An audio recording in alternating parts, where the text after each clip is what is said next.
Bonjour et bienvenue à toi dans cette nouvelle vidéo. C'est un plaisir de te retrouver aujourd'hui. Et aujourd'hui, on va parler de Robert Kiyosaki. Alors Robert Kiyosaki, il est très connu et beaucoup étudié à travers le web parce qu'il a découvert et vulgarisé l'éducation financière et surtout parce qu'il a beaucoup marketé, beaucoup travaillé depuis une vingtaine d'années à présent sur l'intelligence financière et l'éducation financière. Dans cette vidéo, on va essayer de parler des différents ouvrages qu'il a pu réaliser, écrire, mais aussi parler un peu mieux du personnage, de qui est-il, de comment s'est-il développé et d'un petit peu son aventure qui lui a permis en fait d'arriver là où il est. Donc d'abord, ce qu'il faut savoir sur Robert Kiyosaki, c'est qu'il est né le 8 avril 1947. C'est un entrepreneur américain qui est spécialisé dans le développement personnel.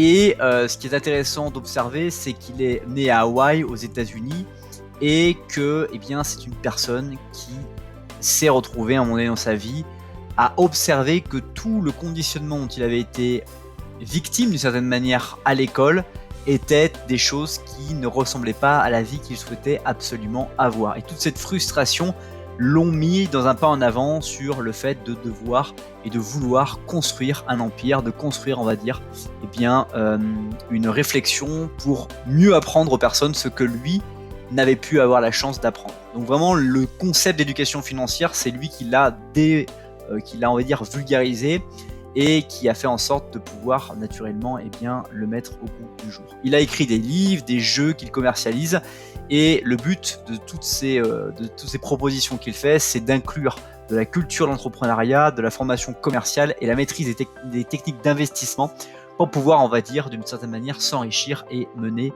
une vie d'entrepreneur.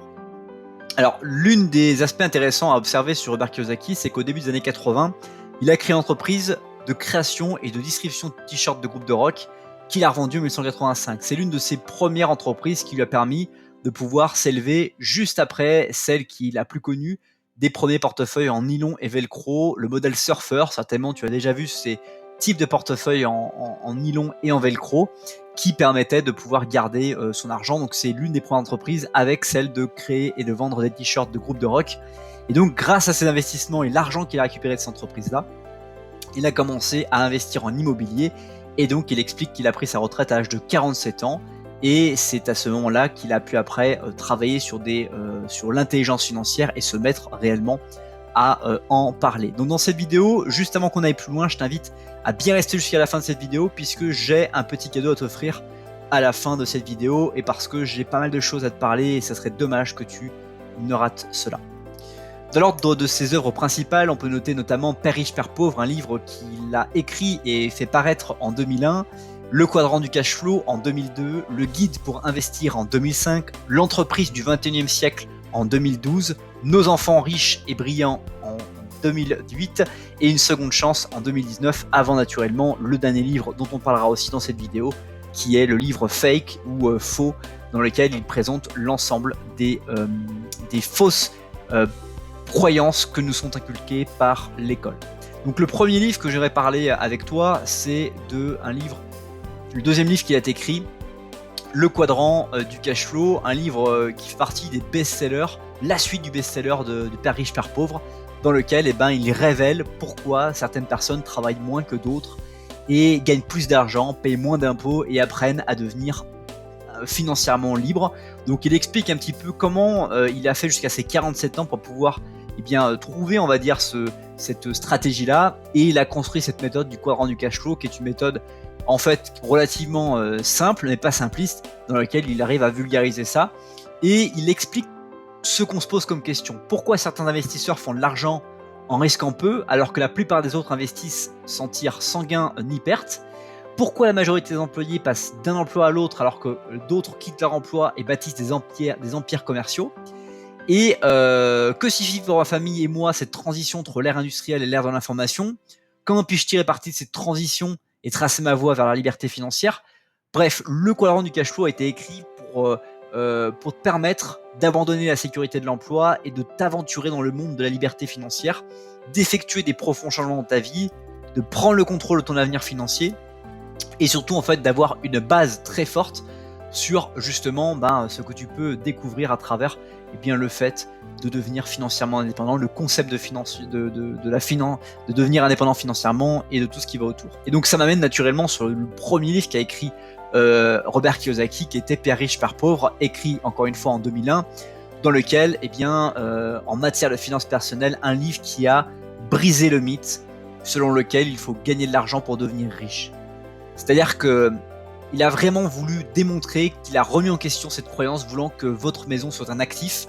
Ça, c'est un des messages les plus importants. Il explique aux parents pourquoi ils ne doivent pas se fier au système d'éducation pour enseigner les rudiments de l'argent à leurs enfants.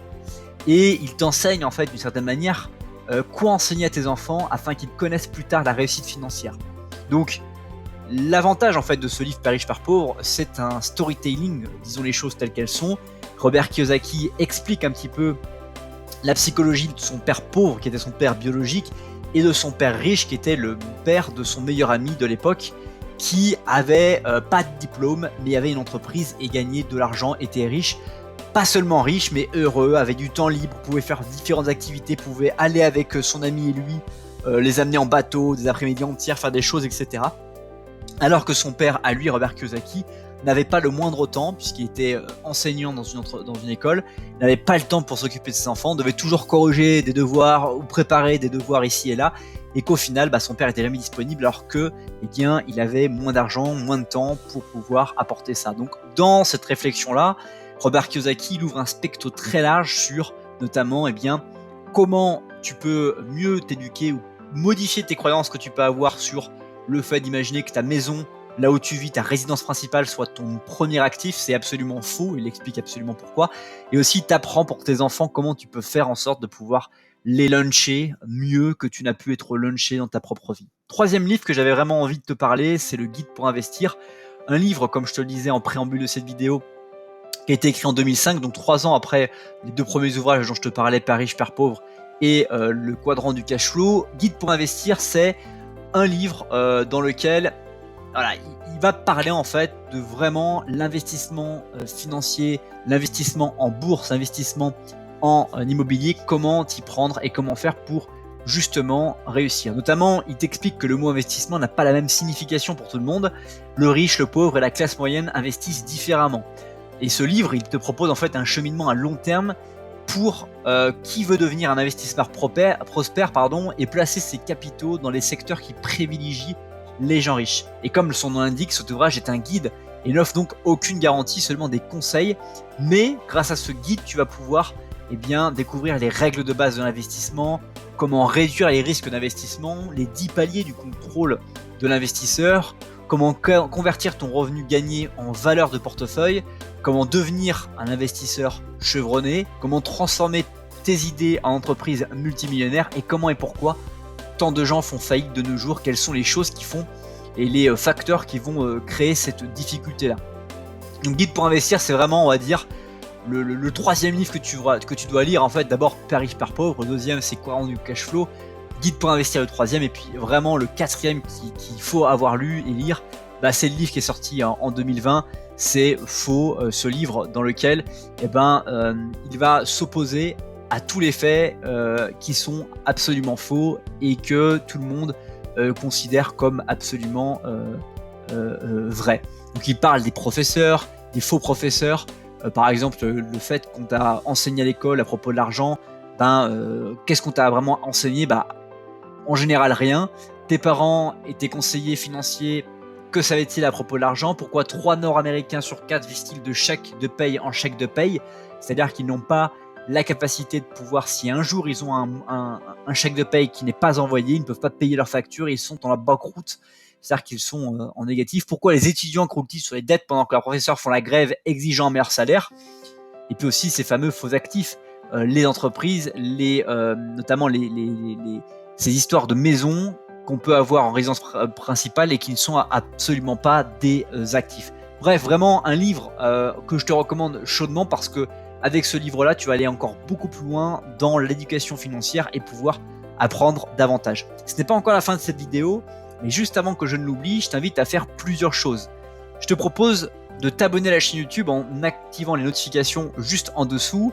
2, je te propose d'apprécier cette vidéo et de la partager sur WhatsApp, Messenger, Facebook, LinkedIn ou que sais-je, de façon à pouvoir transmettre à une personne à qui cette vidéo peut vraiment être utile. En 3, je te propose de me dire dans les commentaires quel pays, quelle ville as-tu regardé cette vidéo, qu'as-tu retenu de cette vidéo et surtout quel est le plus gros problème que tu rencontres actuellement dans ta vie. Et enfin, je te propose de découvrir dans la description de cette vidéo l'étendue du travail que je réalise et surtout le cadeau que je t'ai promis au début de cette vidéo, 52 semaines pour devenir la personne que tu veux devenir, une formation entièrement gratuite dans laquelle je te partage une vidéo par semaine pour t'aider à trouver des compétences nouvelles pour devenir une personne que tu veux. Et aussi tu trouveras dans la description de cette vidéo les différents liens des livres que je t'ai proposés. Si tu veux en acheter un ou deux, tu as juste à cliquer, tous les liens sont dans la description. En bref et en résumé, Robert Kiyosaki est quelqu'un qui a cherché à choquer le monde avec des formules marketing très puissantes de manière à montrer d'une certaine manière la puissance qu'il avait et qu'il fallait en fait s'ouvrir et casser ces croyances limitantes que nous pouvons avoir sur la considération de qu'est-ce que la richesse, de comment on peut devenir riche, etc. Et d'une manière générale aussi, de changer la vie de personnes pour qu'ils puissent se lancer dans la réussite et dans surtout l'entrepreneuriat, une chose et une aventure absolument merveilleuse. J'espère que cette vidéo t'a plu. Si c'est le cas, encore une fois, n'hésite pas à me le faire savoir. Et en tout cas, je te souhaite de passer une bonne suite de journée et je te dis à très bientôt pour une prochaine vidéo.